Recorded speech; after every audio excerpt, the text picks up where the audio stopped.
हर रोज की तरह मैं पौधों को पानी दे रही थी कि अचानक बहुत सारी मधुमक्खियां उड़ने लगी। ध्यान से देखने पर बड़े पेड़ों के बीच एक मधुमक्खी का छत्ता दिखाई दिया। उसे देखकर मैं बहुत खुश हुई, क्योंकि अभी तक सिर्फ किताबों में ही देखा व पढ़ा था। और अब समझी कि किताबें पढ़ना कितना जरूरी है। अगर मैंने मधुमक्खियों के छत्ते से दूर रहने के बारे में न पढ़ा होता तो जिज्ञासावश उसे छू लिया होता। मतलब इच्छा होती है ना कि उनको देखूं जानूं, लेकिन पता था कि ये डंक मार देंगी, इसीलिए उन्होंने नहीं छुआ। उन्होंने पढ़ रखा था और मधुमक्खियां मुझे काट लेती, इसलिए उन्होंने ये जानते हुए उन्होंने इसको नहीं छुआ, छत्ते को। आओ हम और रुचिकर जानकारी प्राप्त करें। अब इससे जो संबंधित प्रश्न है उसके आंसर्स करते हैं हम। बहुत इंपॉर्टेंट प्रश्न है इसमें। मधुमक्खी के छत्ते के प्रकोष्ठों का आकार कैसा है? ये जो प्रकोष्ठ है, ये मधुमक्खी के छत्ते, इनका आकार कैसा है? तो बच्चों मैं इनका आंसर आपको लिख कर दूंगा, और इसका आंसर जो पहले का होगा इस तरीके से होगा कि मधुमक्खी का छत्ता षटकोणीय आकार का, जो बहुत ही आकर्षक दिखता है। शुरू में यह षटकोणीय बनता है, बाद में गोल हो जाता है।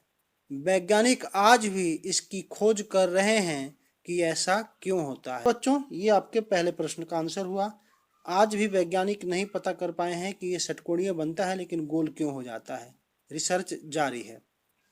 दूसरा प्रश्न है बच्चों, मधुमक्खी के छत्ते में कौन सा पदार्थ होता है और वह हमारे लिए किस प्रकार लाभदायक है?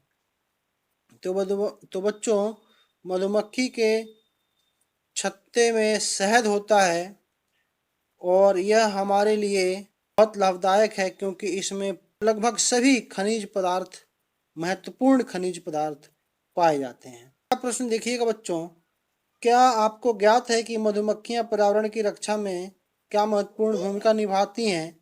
जानकारी इकट्ठा की। मधुमक्खियां पर्यावरण के दृष्टिकोण से अत्यंत महत्वपूर्ण है। वह कीट वर्ग की प्राणी है। मधुमक्खी से मधु, शहद प्राप्त होता है, जो अत्यंत पौष्टिक भोजन है। मधुमक्खियां छत्ते बनाकर रहती हैं। इनका यह घोंसला यानी कि छत्ता मोम से बनता है। मधुमक्खियां पराग कणों के स्थानांतरण मतलब एक जगह से दूसरी जगह भेजने में, क्योंकि जो पोलन ग्रेन्स होती हैं, पराग कण होते हैं, वो उन फूलों में फर्टिलिटी, जो उनकी उत्पत्ति होती है ना, उसमें मधुमक्खियां अपना योगदान देती हैं। भौरें, मधुमक्खियों का जो छत्ता होता है उसमें एक रानी मधुमक्खी होती है, बहुत सारे नर मधुमक्खी होते हैं उसमें, और बहुत सारे कर्मी मधुमक्खियां होती है जो काम करती हैं। और इस तरीके से वो पूरे छत्ता एक सिस्टम है अपने आप में। ठीक है, तो उसी के कारण से मधुमक्खियों के पराग कणों के स्थानांतरण में सहायक होने के कारण हमें नए फूल और फल मिलते हैं। ठीक है, उनमें इनका सहयोग होता है। मधुमक्खी के अलावा अन्य कौन से प्राणी पर्यावरण की रक्षा करते हैं?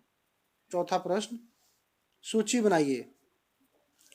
तो वैसे तो प्रकृति के सभी जीव जंतु महत्वपूर्ण हैं, लेकिन पर्यावरण की सुरक्षा के दृष्टिकोण से कुत्ते, बिल्ली, चूहा, खास तौर से विलुप्त होने के कगार पर गिद्ध, कीट भक्षी जीव एवं पक्षी बहुत लाभदायक हैं। तो ये है बच्चों आज के चारों प्रश्न के आंसर्स। आई होप आपको मेरे साथ करके अच्छा लगेगा। वीडियो को लाइक कीजिएगा, चैनल को सब्सक्राइब कीजिएगा। हम आगे ऐसे ही पढ़ते रहेंगे। So thanks for now, stay safe, stay home.